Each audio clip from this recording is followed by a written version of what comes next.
Everyone, decided to make another video today. Today marks the 50th episode anniversary, and I have a special present for everyone. And the topic today is ADHD and the light within. Welcome to the Tiny ADHD Superpower Knowledge, brought to you by Healthcare Heart. ADHD personalities have several ways to classify, including by symptom presentation, dispositional traits, and the 5-factor model. The 5-factor model's research suggests that ADHD is consistently linked to 3 of the big 5 personality domains: conscientiousness, agreeableness, and neuroticism. Adolescents with ADHD tend to score lower on conscientiousness and agreeableness and higher on neuroticism. So, to explain, conscientiousness is a negative association with ADHD. Agreeableness is a negative association with ADHD. Neuroticism is a tendency to experience negative emotions like sadness, fear, and hostility. ADHD symptoms can affect a person's personality in several ways, such as making someone appear aloof, unsympathetic, or bubbly. What's wrong with bubbly? I'm bubbly. People with ADHD may have more trouble calming themselves when they feel angry, or more engaged in more impulsive expressions of anger, tense, emotional dysregulation. Symptoms of ADHD can make it difficult to concentrate at work or school and become frustrated because of this. Personality types associated with a diagnosis of ADHD could be useful in establishing or normalizing treatment regimes and approaches to assist these children and adult ADHD and their families better.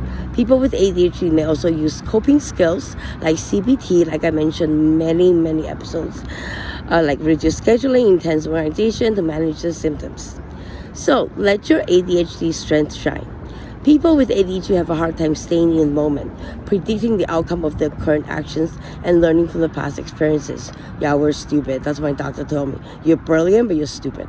Their impulsive behavior often makes them risk without thinking. Their hyperactive mind keeps switching from one task to another, and that can be a good thing, like I said. In numerous episodes, namely 4, 5, 17, and 11, I mentioned how to make ADHD dysfunctions into your superpowers. Again, I stress the importance of practice. Trial and error often works better with adult ADHDers than the younger children counterparts who needs guidance from their counselors as well as parents. Adults are able to self-reflect and learn the coping mechanisms faster than the children can without much external guidance. I'm not saying psychotherapy is not important in adult age years. It definitely is. It works for me, and I hope that it works for people. And if people doesn't have one, please go find one and stick with her or him. I'm simply pointing out the fact adults can internalize what they learn faster than the children can. Children tend to make innocent mistakes, and I personally don't support any psychiatric labeling kids as ADHD, autism, learning disability, dyslexia, blah, blah, blah, blah, blah. It gives the kids this societal negative stigma, starting at a young age by labeling the kids as having some disorder. I mean, seriously, how do you think the kid is going to feel knowing that they've been labeled learning disability due to inattentiveness, impulsiveness, and hyperactivity? I was exhibiting all of the ADHD symptoms. Why was I labeled gifted rather than disability? So some thoughts need to put it into a series before defining anyone as having mental health issues. People with ADHD can have many... Whoops, I lost my part. Give me 1 second. So sorry. Oh, I wrote too much. Alright, so lastly, people with ADHD can have many positive personal traits. And this is what I want everybody to use their superpower to do it. Creativity, energy, resilience, spontaneously, hyperfocus, humor, sensitivity, and a zest for life. People with ADHD can bring a lot of energy to their relationships and make others feel energized. They can use these traits to their advantage by creating an environment that allows them to thrive. They can also use tactics like checklists, time limits, relaxation techniques to minimize the challenges. Lastly, be compassionate. Most importantly, be gentle with yourself when you're not able to be consistent.